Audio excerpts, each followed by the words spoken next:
Cette semaine, nous allons parler du second parc de Disneyland de Paris, qui est le Walt Disney Studios. Et dans cet environnement précis, on aura affaire à une nouvelle attraction qui sera dédiée à une princesse Disney que vous connaissez tous, qui s'appelle Réponse. Et selon plusieurs sources, on aura affaire à une attraction de type Take-Ups.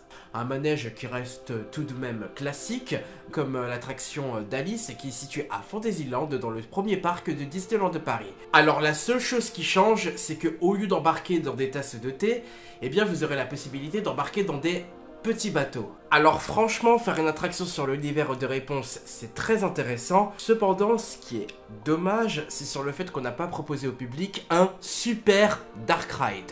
Après, bien entendu, si Disney envisage de faire un dark ride sur l'univers de Réponse, je pense que ce serait une bonne idée de le mettre à Disneyland Park et non à Walt Disney Studios. Pourquoi je dis ça? Parce que en fait, j'ai constaté depuis de nombreuses années que Walt Disney Studios s'agrandit de plus en plus avec des nouveautés, tandis que l'autre qui est Disneyland Park, eh bien en fait c'est un environnement qui ne s'est pas agrandi depuis de nombreuses années et qu'on a tendance des fois à remplacer certaines attractions par d'autres. Et au bout d'un moment, je pense que ce serait bien que Disneyland de Paris mette tout en œuvre pour agrandir l'autre environnement et de mettre tout en œuvre pour créer quelque chose qu'on n'a pas l'habitude de voir dans les autres complexes Disney. Vous voyez ce que je veux dire? Deuxièmement, j'ai appris aussi qu'il y aura une nouvelle attraction qui sera dédiée à l'univers de la Reine des Neiges et qui sera située à Walt Disney Studios.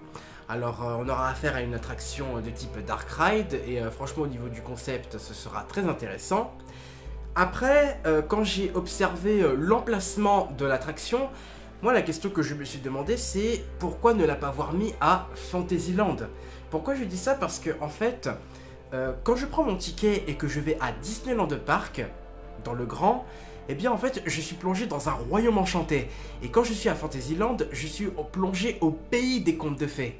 Et étant donné que la plupart des princesses Disney viennent des contes de fées, après il peut y avoir des exceptions, comme par exemple la princesse Vanellope dans le film Le Monde de Ralph, mais bon, ça c'est juste un petit détail. Mais en fait, là où je veux en venir, c'est que je trouve que ce serait beaucoup plus cohérent, c'est de faire en sorte à ce que toutes les attractions des princesses Disney aient leur place au sein de Fantasyland. Dites-moi dans les commentaires si vous êtes d'accord avec tout ce que je viens de vous dire. Quant à moi, je vous dis à la prochaine pour une nouvelle vidéo. Merci de m'avoir écouté jusqu'au bout. Abonnez-vous à cette chaîne, partagez ma vidéo sur les réseaux sociaux et n'hésitez pas à consulter mon site internet de lmbdynamique.fr.